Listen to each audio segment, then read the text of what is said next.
Welcome to Tales from Tubi.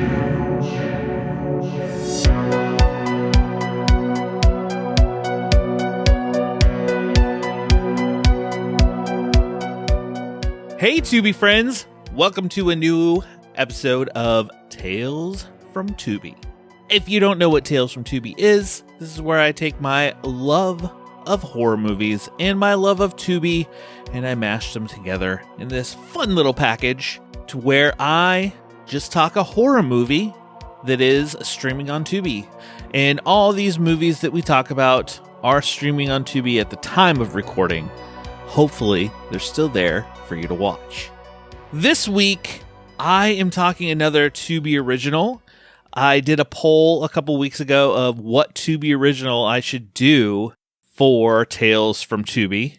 And you can follow me at Tubi Tuesday on Twitter/X. That's where I had this poll. And I had a tie.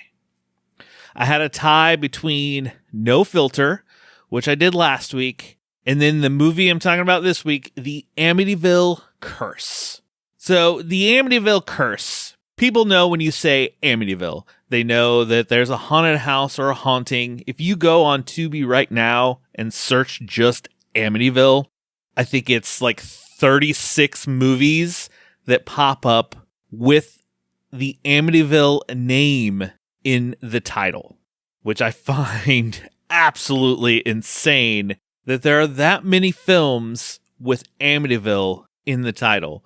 You have movies like Amityville Dollhouse, Amityville Karen, Amityville Scarecrow, Clown House, Poltergeist, Hood, Amityville in Space, which I've seen and it's not good, Amityville Toy Box, Death House, Island, Cop, Amityville Christmas Vacation. Oh, here's one that I need to watch soon. Amityville Death Toilet. I don't know what that one's going to be, but wow. So, as you can tell, there are a lot of Amityville, or at least a lot of movies with Amityville in the name, trying to keep in line which movies are like the Amityville canon of films is a little harder. This movie, there's a movie called Amityville Curse that came out in 1990, based on the book from writer Hans Holzer, who did the original Amityville stories and did many others.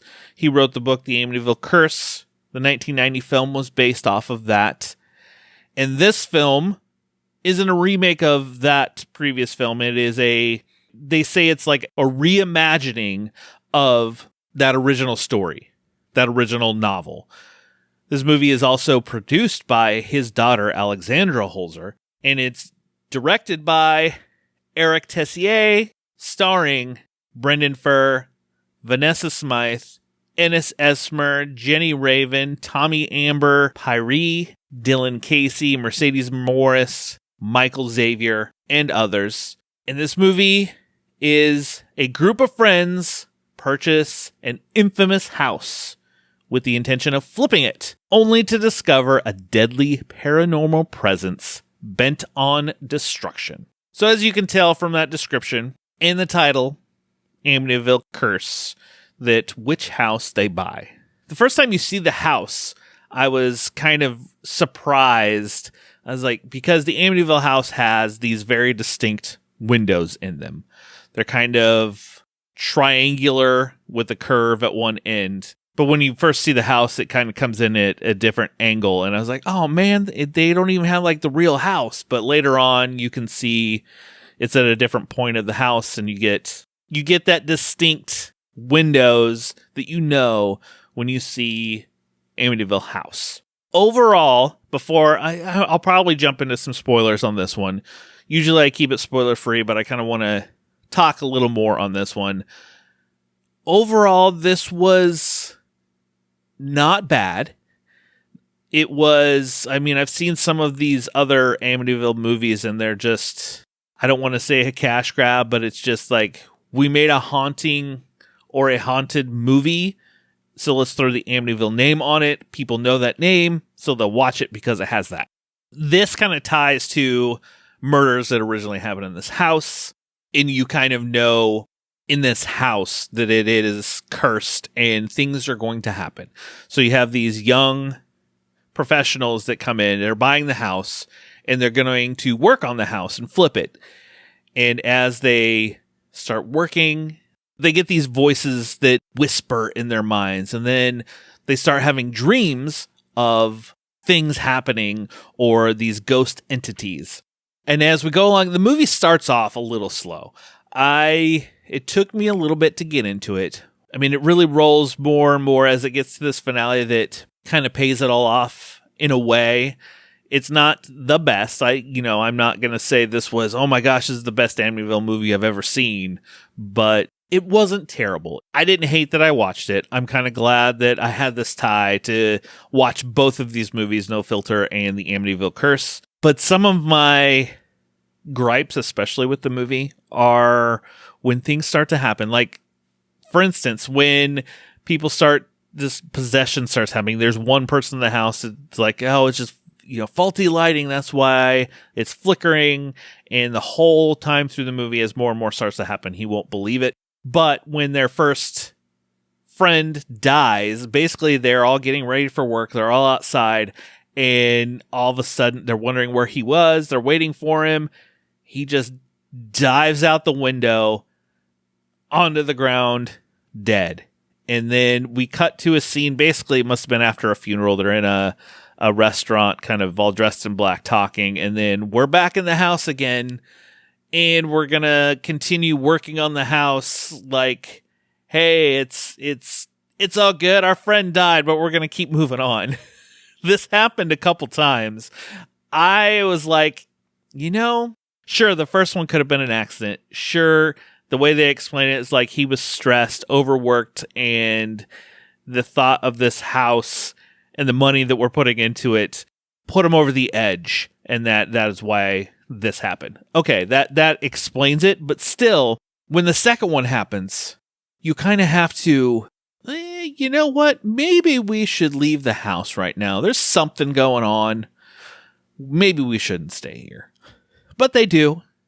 And then there is a paranormal podcaster, because this is a modern movie and we have to have podcasters in movies now, which I always laugh when they put a podcaster in the movie, because there are some times in movies like they don't even know how a podcast works. So it always does crack me up. But anyway, they bring this paranormal podcaster in, and he tapes them in interviews and everything else. And there's a scene where he dies, like shit's happening in this house. I'm done. I'm out of here. And he's like backing away as he's talking to people, and this car hits him. It's one of those typical scenes you've seen in a million times in horror movies to try to get a shock of like car hits him and he's dead. And again, it's the quick, like, okay, the police come and then it's done. We're going to continue on with this house. They bring in a priest. Something happens to him. I don't know. There's just a lot of character decisions and things in this movie that I didn't like. I think that's kind of what hurt my overall score for the movie. I think it would have been better done differently. I did like towards the end as more of the possession and going after the other people that you would see in old Amityville movies. When that really starts to happen, I definitely got in the movie much more. And the ending obviously leaves it wide open. Basically, everybody dies except for one, but she wants to stay in the house. This is where she needs to be, and you can tell that she's taken by this house. But yeah, that's the gist of the Amityville Curse. A few of the kills are pretty good. Mostly happen off screen a lot of the time. You can tell that budget really affected the movie. I think a higher budget could have helped this in a way, for sure, especially when it comes to like the kills or a lot of the other things. Like, you could just tell that a bigger budget could have helped this out with, a better set, better effects, lighting and camera and stuff like that. But I've watched a lot of indie horror movies, and there are a lot that are really bad. Like this one, there's some of the acting, it's rough around the edges, but it's an indie horror movie. I expect it when you get to a bit of a lower budget. It's just par for the course with everything involved with the Amityville Curse. Like I said, I didn't hate it. It's definitely much better than a lot of other films I've seen with the Amityville name on it. And I would give it a mild recommend to watch this spooky season. So out of 5, I'd probably have it set around 2.5, like middle of the road. Like, I didn't hate that I watched it. I don't know if I'll go back. It's one of those rewatchable type of films. I enjoyed my time with what I watched. Well, there you go for the Amityville Curse, the Tubi original. Well, thank you for listening to a new Tales from Tubi here over on Old Man Brad. Make sure you subscribe to the show and you'll never miss any episodes that I have come out. Tales from Tubi comes out every Friday, and then I fill in other episodes, Old Man Brad chapters in there as I can. Just subscribe, you won't miss them. Follow me over online. I'll have all my links below at Tubi Tuesday on Twitter, and then at Old Man Brad on Threads, Instagram, and Blue Sky. Just snuggle up in that blanket, turn off the lights, because it's okay to be scared. We'll talk to you later, everybody.